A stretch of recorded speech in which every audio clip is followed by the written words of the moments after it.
Bonjour, monsieur le maire. Bonjour, Guillaume. Voilà, monsieur, vous venez d'être élu à la tête de la mairie aujourd'hui.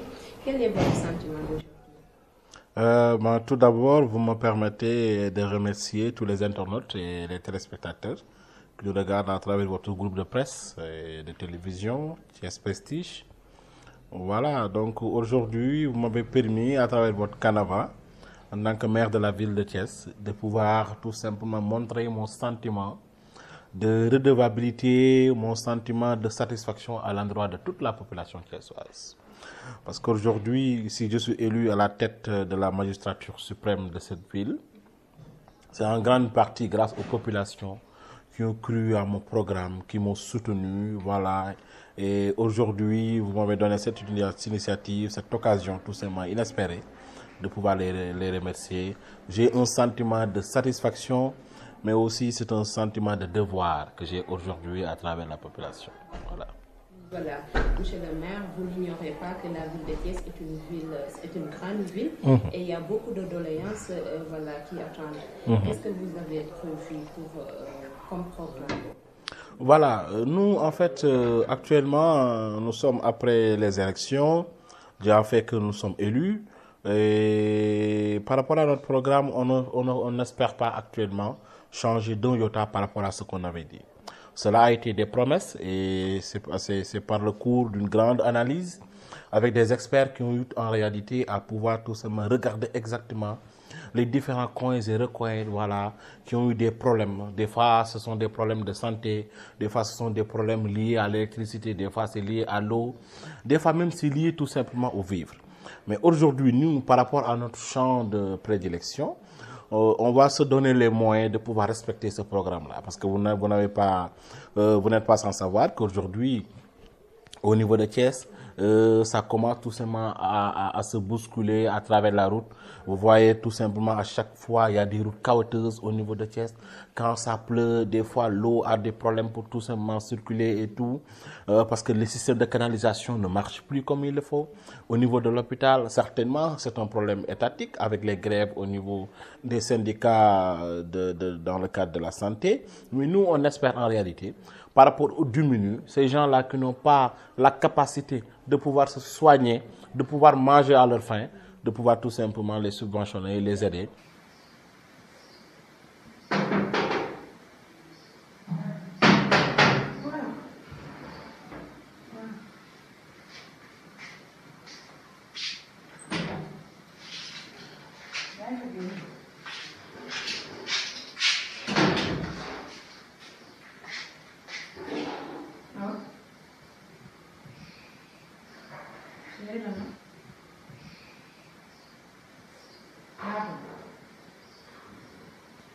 Chérie?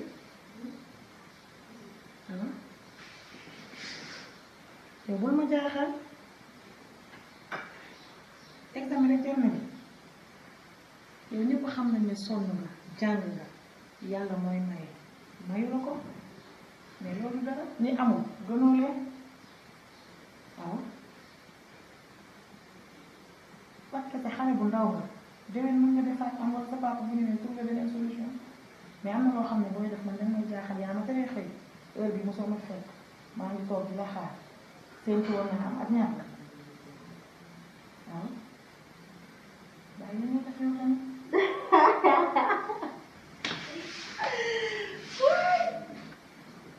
Wah,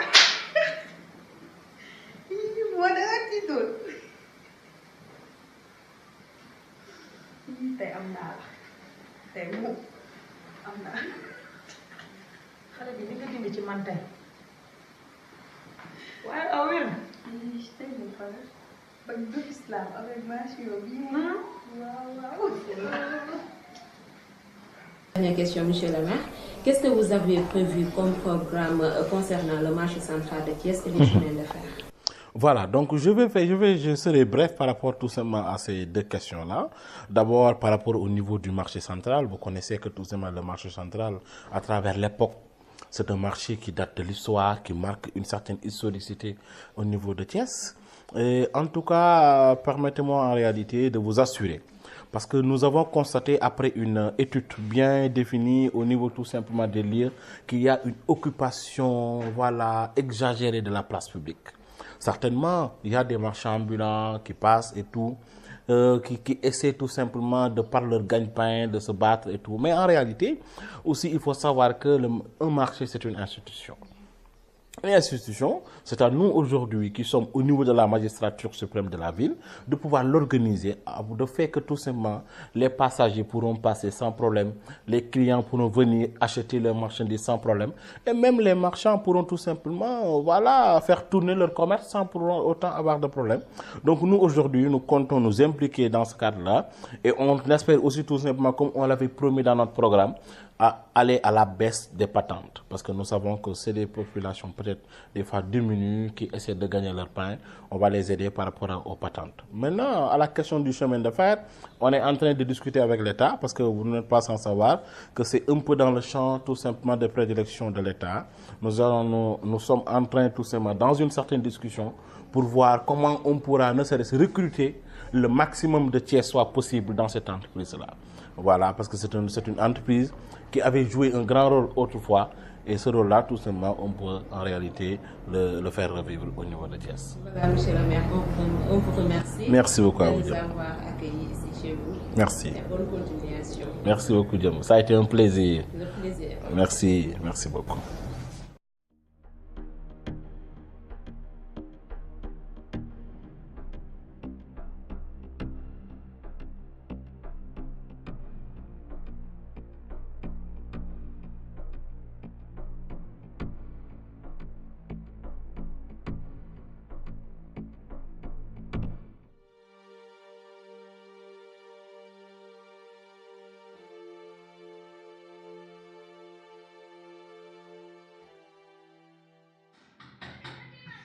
André.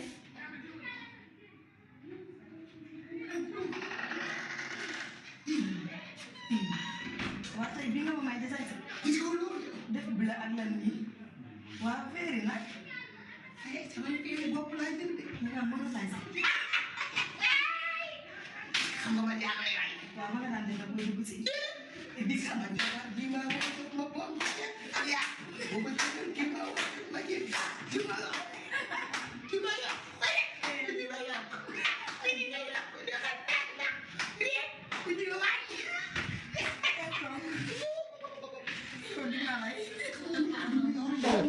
lii ma la tàmmal bu ñu demee ba ami doom nu ma koy bawee.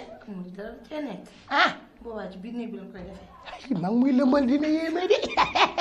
nekk si. lii mooy nag man damaa yàgg mun fecc de fecc. bi ngay def fii. ma doon braqué sama yaram. ci mënu ci dara. maa rawoon jësit ñi ma doon doon. yow mii. moo ndee jësit yi maa leen rawoon. soo ne si yow man. dama daan beret farak farak. waaw ni ma koy xoolin bi xam nga ah. xoolin bi. waaw wax naa fan kay te damaa ñëw rek nga may def nii di mel ni. yaay moo yow. tey ne ay pièces rek la am. pièces la.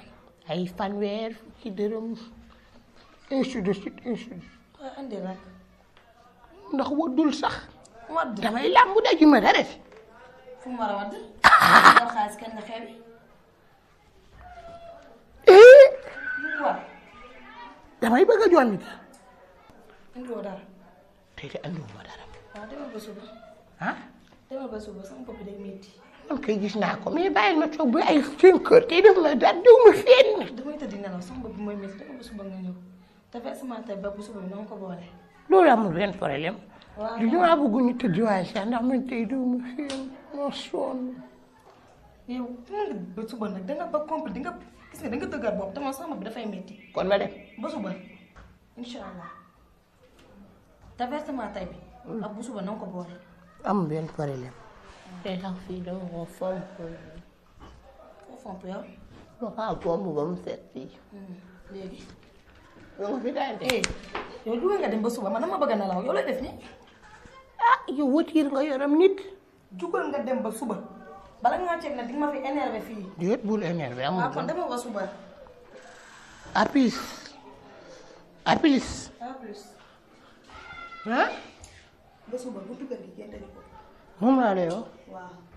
lii de marché mu sant gis naa fi comme sa tis bii tisi ban yow kon tisi nga gis ma sax mu sant yow. Tabaski yow tee ngaa dem kii la ko dal yow naa ay passé mu sax. ah tëjee buntu bi ba suba. ma ko bàyyi nii ngelaw li di ñëw wala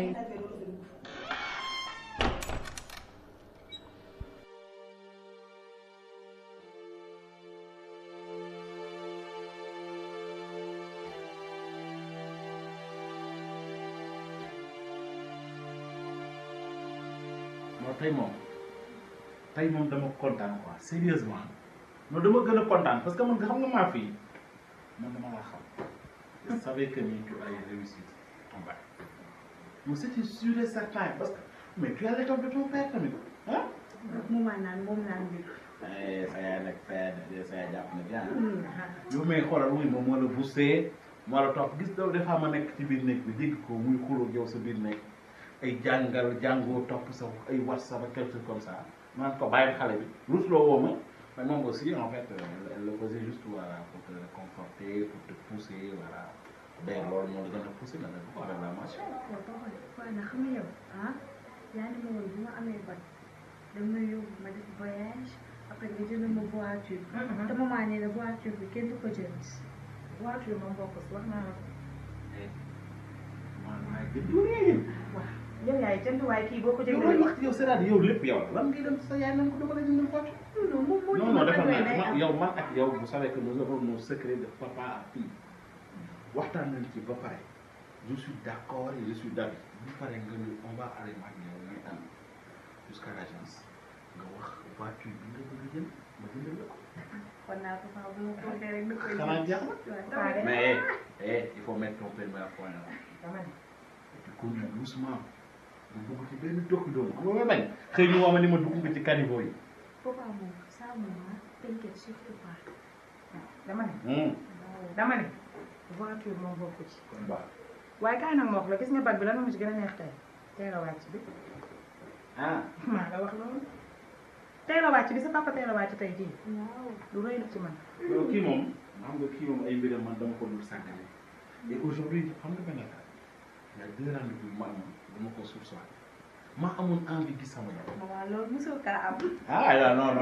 moo tax maa ngi bëgg a fiir sax. maa ngi bëgg a non fiir c'est ma fille préférée nag. waaye nag xam nga kii rek laa am. dafa xaw a soxla. dama ne ko dañuy dem voyage man yow moom mu bañ. maman waaw nee naa ko voyage bi man kese la. et puis li ngeen fi problème mi ngi bëgg a am. ce qu'on va faire tu vas aller en voyage après on va réfléchir sur le mariage. waaw d'accord inchallah. On va réfléchir sur le mariage.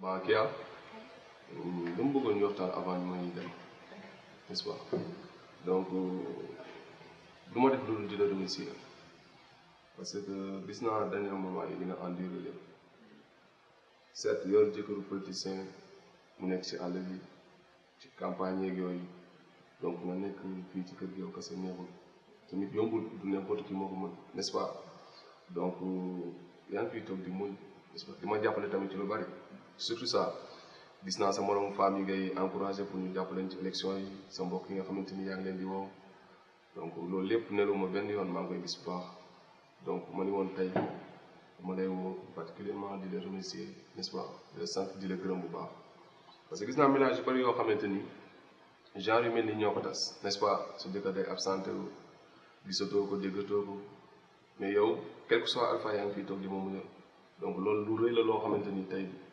dama ni woon bala ma bouger centimètre dama lay woo remercier la n'est-ce pas moom mënoon a woo say mbokk sax ñu toog fii ma remercier la dama koy def n'est-ce pas donc indil naa la benn cadeau dama ko fàtte wàccaale mi ngi sama saak donc loolu moom c'est cadeau spécial ci toog gi nga toog muñ gi nga muñ di genre loolu dëgg la loolu sax dafa tuuti mais bon am na lu muy représenté ci man daal donc maa ngi lay sant bu baax di la gërëm lépp ci añ yi nga xam ne da nga ko doon conseillé yaakaar gis ma te gisoo ma ak yooyu n'est-ce pas.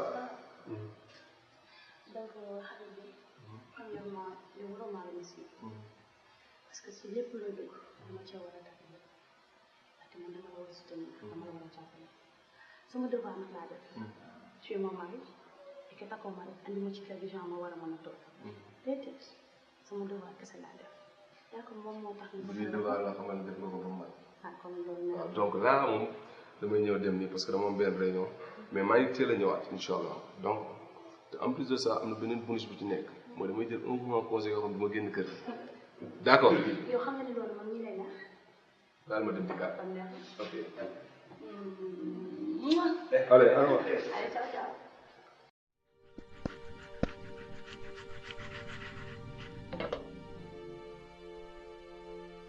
cey man ay man fan laa jëm man nii rek laa nar a nekkee su ma añee du ma reer su ma reeree du ma ndékki dugub ji may mooñ sax maa ngi xalaat ndax dinaa am lu ma ci def ba dugal ko sama biir maak sama doom ay àdduna waaye nag yàlla baax na. maaleykum salaam. yaay booy. naam. Thierno lay soxla. Thierno. waaye jàmm la sama doom. c'est la police. police.